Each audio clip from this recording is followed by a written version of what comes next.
অনেকদিন পর বেশ লাগছে বন ভ্রমণ। মাঝে মাঝে কাজের ফাঁকে এইসব জায়গায় এলে মন খুব ভালো লাগে। শুদ্ধ বাতাস, মাটির সোনা গন্ধ, পাখির কলতান, আহা।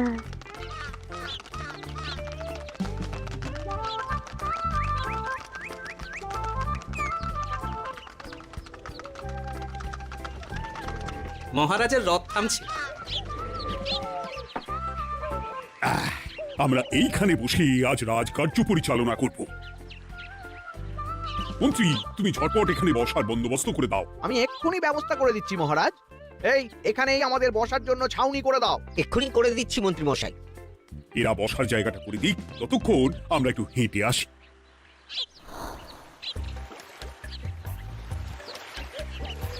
সকালবেলা হাঁটা শরীরের পক্ষে খুব ভালো মহারাজ।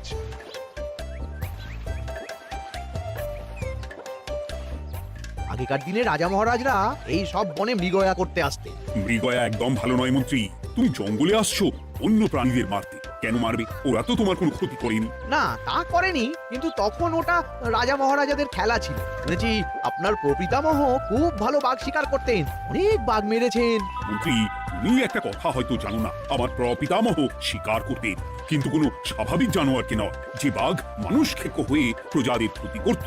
আমার প্রপিতামহ সেই সমস্ত বাঘদেরই মারতেন। এছাড়া উনি অন্য প্রাণী সংরক্ষণ করতে বড়ই ভালোবাসতেন।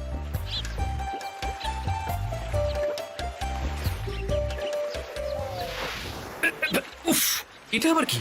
এই এটা আবার কোথা থেকে উড়ে এলো? কোথাও তো ঝড় হাওয়া কিছুই নেই। একটা ধাঁধা মহারাজ, এই কাগজে লেখা। ধাঁধা পড় দেখি। জোয়ার ভাটা প্রভুর খেলা, ভাটা হবে হলে বেলা। ভাটা হলেই দেখা যাবে লাল রঙের এক পাথর পাবে। নদীর ধারে গর্ত করে যত্নে সাজাই কলস ভরে। হেথায় হোথায় ছড়িয়ে যাহা, অন্ধকারে জলে তাহা। ঢুকলে চক্ষু ঝলসে যাবে, হাতের কাছে ঘন্টা পাবে। ঠিক ঘন্টা বাজলে পরে পড়বে ঝরে থরে থরে। ঘন্টা যদি হয় ভুল, যেন তুমি হারাবে কুল। ঠিক ঘন্টা চিনতে হলে নকশা দেখো চক্ষু খুলে। সিন্দুক দেওয়ালে হাত দাও, আসল ঘটনা জেনে নাও। ওরে বাবা, খুব দীর্ঘ ধাঁধা। তা মন্ত্রী, তুমি কিছু বুঝলে? এটা একটা গুপ্তধনের নকশা। এর মধ্যে গুপ্তধন কোথায় আছে তার একটা ধারণা দেওয়া আছে। গুপ্তধন? ওটা আমাকে পেতেই হবে, পেতেই হবে। দেখি দেখি একবার কাগজটা দাও। গোপাল, কাগজটা আগে আমার হাতে দাও, দেখি ভালো করে। এখন নদীতে জোয়ার চলছে গোপাল। একটু পরেই ভাটা শুরু হবে। হ্যাঁ, ভাটা না হলে কিচ্ছু বোঝা যাবে না। এখানে স্পষ্ট লেখা আছে, ভাটা হলেই দেখা যাবে লাল রঙের এক পাথর পাবে। তার মানে আমাদের ভাটা হওয়া পর্যন্ত অপেক্ষা করতে হবে। না, সময় নষ্ট না করে ধাঁধাটার সমাধান করতে শুরু করি। ভাটা হলে একটা লাল রঙের পাথর দেখা যাবে, এই পর্যন্ত পরিষ্কার আছে। বুঝতে হবে ওর পর থেকে। পড়ো গোপাল, চলো আমরা সবাই বুদ্ধি লাগাই। নদীর ধারে গর্ত করে যত্নে সাজাই কলস ভরে। এটার অর্থ, ধাঁধাটা মাথায় বসিয়ে নিয়েছি, এবার কে কি বলবে সেটা শুনতে হবে। চলো গোপাল, আমরা ধাঁধা যেমন যেমন বলেছি তেমন তেমন ভাবেই চলি। চলুন মহারাজ, এখন আমাদের দেখতে হবে লাল পাথর। কোথায় আছে লাল পাথর? চলো চলো সবাই, চোখ কান খুলে আমরা নদীর পাড় ধরে হাঁটি। আমি একটু তফাতে হাঁটি। গুপ্তধন আমাকে একা পেতে হবে। ভাটা হলেই দেখা যাবে লাল রঙের এক পাথর পাবে। আমাকে চোখ কান খোলা রাখতে হবে। লাল পাথর, নদীর চড়ায় লাল পাথর দেখতে হবে। লাল পাথর, লাল পাথর। ওটা কি? এই তো লাল পাথর, লাল পাথর। ওরা অনেকটা এগিয়ে গেছে, ওদের আমার দিকে নজর নেই। এই সুযোগ, এই সুযোগ, একা একা গুপ্তধন নিয়ে পালাবো।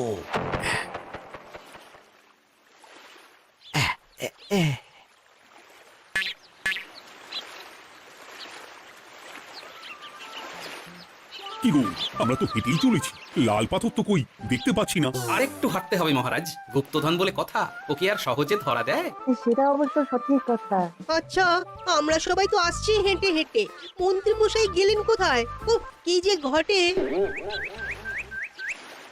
সত্যি তো, মন্ত্রী কোথায়? ও সেনাপতি, মন্ত্রীকে দেখেছো? কই না তো মহারাজ। তাহলে কোথায় গেলেন মন্ত্রীমশাই? এই জঙ্গলে বাঘ ভাল্লুক আছে, শেষে কিনা বাঘে নিল। হায় হায় হায়, মন্ত্রী গিন্নির কাছে আমি কি মুখ দেখাবো? হুম, বাঘ ভাল্লুকের পেটে যাবার লোক তো মন্ত্রী মশাই নন। ও গোপাল, কি ভাবছো? কিছু তো একটা বলো। এখন আমাদের মন্ত্রী মশাইকেই খুঁজতে হবে। তবে মন্ত্রী মশাই বাঘ ভাল্লুকের পেটে যায়নি। তুমি নিশ্চিত হচ্ছ কি করে? অত পেঁচালো মানুষকে বাঘ ভাল্লুক গন্ধ শুকেই ছেড়ে দেবে, হজম করতে পারবে না। না না না, এখন রসিকতা করার সময় নয়, আমাদের মন্ত্রীকে খুঁজে বার করতেই হবে। কোথায় গেল মন্ত্রী? চলো চলো, গুপ্তধন মাথায় থাক, চলো মন্ত্রীকে খুঁজি। আহ, মন্ত্রী কোথায় গেল কে জানে। একবার পুরো ধাঁধাটা ঝালিয়ে নি। ভাটা হলেই দেখা যাবে লাল রঙের এক পাথর পাবে। ভাটা হয়েছে, লাল রঙের পাথরের মাথায় চাপ দিয়ে গুহার মুখও খুলেছি। এবার এবার নদীর ধারে গর্ত করে যত্নে সাজাই কলস ভরে। এটাই তো ঠিক বুঝতে পারছি না। এই রে, এবার কি হবে? হ্যাঁ মহারাজ, কোথাও একটা আওয়াজ হলো। এই, আওয়াজটা কোন দিক থেকে হলো? চলুন সামনে এগিয়ে যাই। আমার মনে হয় আওয়াজটা সামনের দিক থেকে এলো। আমারও তাই মনে হলো। তবে কি মন্ত্রী মশাই লাল পাথরের হদিশ পেয়ে গেছেন? আমাদের চোখে পড়লো না, অথচ মন্ত্রী মশাই চোখে পড়ে গেল। আসলে আমরা কথা বলতে বলতে গেছি, তাই নজরে পড়েনি। মন্ত্রী মশাই একা একা আমাদের পেছন পেছন আসছিলেন। উনি ইচ্ছে করেই আমাদের পেছনে পেছনে আসছিলেন। নিজে একা গুপ্তধন নিয়ে যেতে চেয়েছিলেন, এখন কোথায় আছেন কে জানে।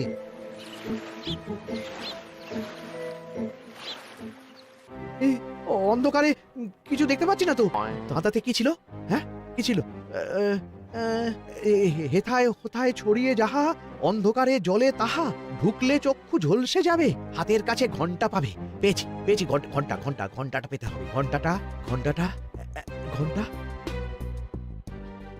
ভাটা হলেই দেখা যাবে লাল রঙের এক পাথর পাবে, নদীর ধারে গর্ত করে যত্নে সাজাই কলস ভরে, হেথায় হোথায় ছড়িয়ে যাহা, অন্ধকারে জলে তাহা, ঢুকলে চক্ষু ঝলসে যাবে, হাতের কাছে ঘন্টা পাবে। ঠিক ঘন্টা বাজলে পরে পড়বে ঝরে থরে থরে, ঘন্টা যদি হয় ভুল যেন তুমি হারাবে কুল। ঠিক ঘন্টা চিনতে হলে নকশা দেখো চক্ষু খুলে, সিন্দুক দেওয়ালে হাত দাও, আসল ঘটনা জেনে না। এবারে ভালো করে ঠান্ডা মাথায় ভাবতে হবে। ভাটা হলেই দেখা যাবে লাল রঙের এক পাথর পাবে। এই লাল পাথরটাই তো খুঁজে পাওয়া যাচ্ছে না, অথচ মন্ত্রী মশাই খুঁজে পেলেন। আওয়াজটা কোথা থেকে আসছিল? এই কাছে পিঠে এই কোথা থেকে আওয়াজটা আসছিল।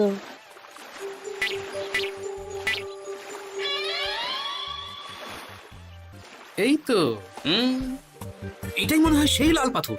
একটু নাড়িয়ে চাড়িয়ে দেখি তো কিছু হয় কিনা।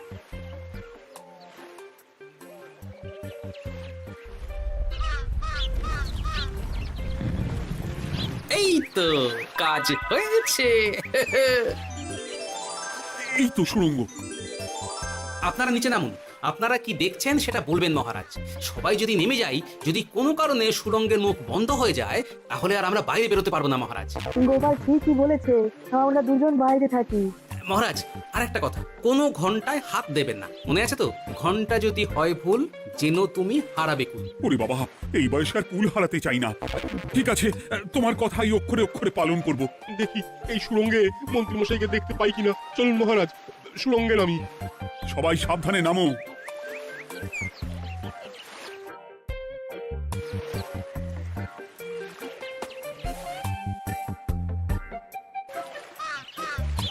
মহারাজ, ওখানে কি কি দেখতে পাচ্ছেন?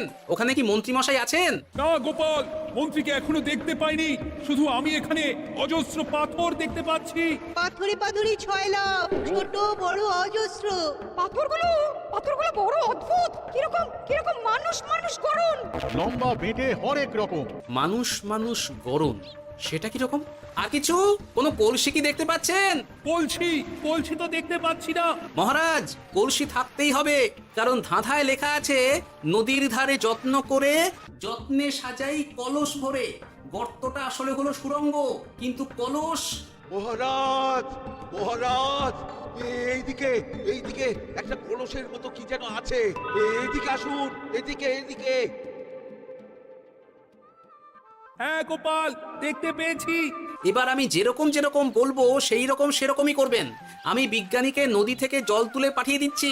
পাত্র কোথায় পাবে? আমাদের জল খাবার যে পাত্র আছে সেটা আনতে লোক পাঠাচ্ছি। ঠিক আছে। শুধু একটা কথা বলছি, আপনারা কেউই সুড়ঙ্গের ভেতরে কোনো কিছুতে হাত দেবেন না। কেন গোপাল? সব পরে বলবো, এখন আমি যা বলছি সেটা শুধু মনে রাখুন। সুড়ঙ্গের ভেতরে কিছুতে হাত দেবেন না।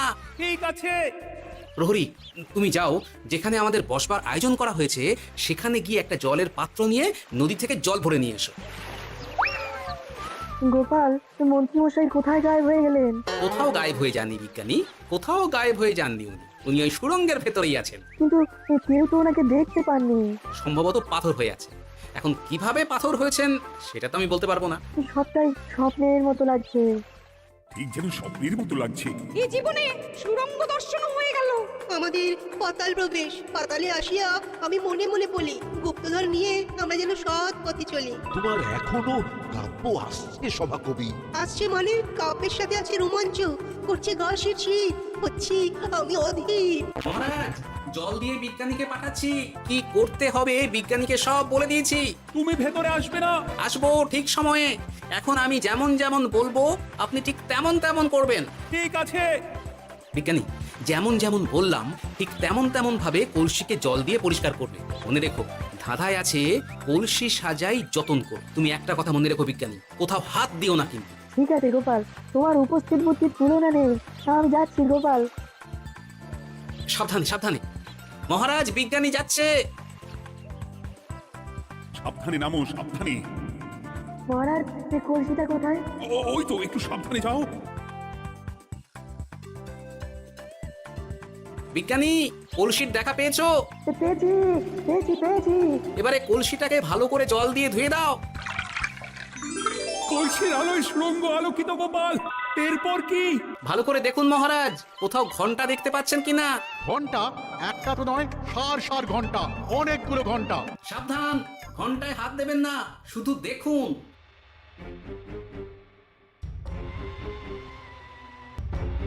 মহারাজ, আমরা গুপ্তধনের খুব কাছে চলে এসেছি। তাই নাকি? কি মজা কি মজা, এবার খাবো ক্ষীরের গজা। আহ, সভাকবি চুপ করো। এখনো আমরা গুপ্তধন পাইনি। বাবার মুখে দাঁড়িয়ে। সবগুলো তারা আঁকা।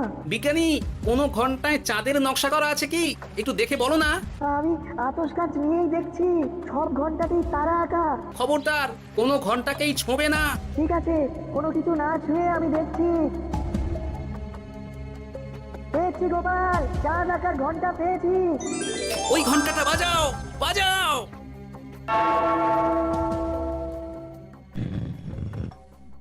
গুপ্তধন পেয়েছেন মহারাজ? বাঁচাও বাঁচাও বাঁচাও। বাঁচান মহারাজ, বাঁচান বিজ্ঞানী, মন্ত্রীর গলা পাচ্ছ না? মহারাজ, আমি পাথর হয়ে আছি, আমাকে মানুষ করুন মহারাজ। তুমি তো মানুষই ছিলে, হঠাৎ করে পাথর হলি কেন? মহারাজ, গুপ্তধন পেয়েছেন? পেয়েছি, তার সাথে মন্ত্রীকেও পেয়েছি। মন্ত্রী এইখানে কোথাও পাথর হয়ে দাঁড়িয়ে আছে। দাঁড়ান মহারাজ, এবার আসছি। সাবধানে এসো। আমি ভেতরে যাচ্ছি, বুঝলে? যদি কোনো কারণে দেখো পাথরটা গুহার মুখটা আটকে দিয়েছে, অমনি তোমাদের কাজ হলো পাথরটাকে ছুঁয়ে ফেলা, বুঝলে? ঠিক আছে গোপাল দাদা। আমার মনে হয় বিপদ আর কিছু ঘটবে না, তবুও সাবধানের তো মার নেই। ঠিক আছে, তুমি নিশ্চিন্তে ভেতরে যাও। বাঁচাও, আমাদের বাঁচাও, আমাদের সবাইকে মানুষ করুন। আমাকে মানুষ করুন মহারাজ। আপনাকে তো মানুষ করা হবে মন্ত্রী মশাই। আগে বলুন, আপনি পাথর হলেন কি করে? ও, মনে পড়েছে, ধারা শেষ লাইন। সিন্দুক দেওয়ালে হাত দাও, আসল খবর জেনে নাও। সত্যি গোপাল, তুমি না থাকলে এই এত কিছু আমাদের সবার কাছে অজানাই থেকে যেত।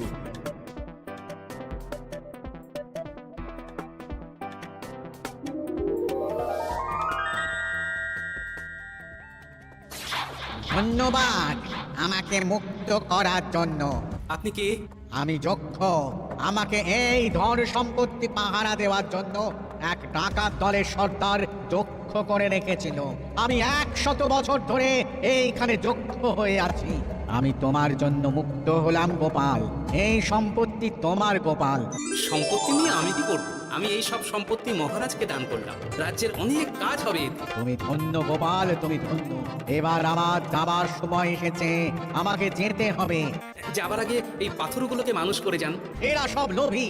আমি আমার সীমিত ক্ষমতায় এই গুপ্তধনের ধাঁধাকে এখানে যারাই ভ্রমণ করতে আসে তাদের হাতে তুলে দিই, কিন্তু কেউ এই ধাঁধার সমাধান করতে পারে না। সবার মনে লোভ কাজ করে। এই লোভ এদেরকে পাথর করে রেখেছে। পাথর হলো কি করে? একটা মানুষ এসে বুক ভরা লোভ নিয়ে আধা পুরো না জেনে পাথরে হাত দিলেই সে পাথর হয়ে যাবে। আমাদের খুব ভুল হয়েছে। আর লোভ করবো না। বাঁচাও, আমাকে মুক্ত করে দিন। আমার খুব ভুল হয়েছে মহারাজ, মুক্ত করে দিন আমায়। তুমি এখানে আগে এসেছিলে, তাই তো আগে এসে ভাবলে নিজেই একা একা গুপ্তধনকে হরপ করে দেবে। এদিকে তোমাকে না দেখতে পেয়ে আমাদের কত চিন্তা হচ্ছিল। যারা লোভী তারা কারো কথা ভাবে না, শুধু নিজের কথা ভাবে। আমাকে আর একটা সুযোগ দিন, আমি আর লোভ করব না মহারাজ। তোমার কথা কোনো দামই নেই। না মহারাজ, আমাকে আর একটা সুযোগ দিয়ে দেখুন, আমি আর লোভ করব না। আমাকে মানুষ করুন মহারাজ। আমাদের সবাইকে মানুষ করুন। দয়া করে মানুষ করুন। যক্ষরাজ, এদের আপনি ক্ষমা করে দিন। ঠিক আছে, তোমাদের আবার মানুষ করে দিচ্ছি।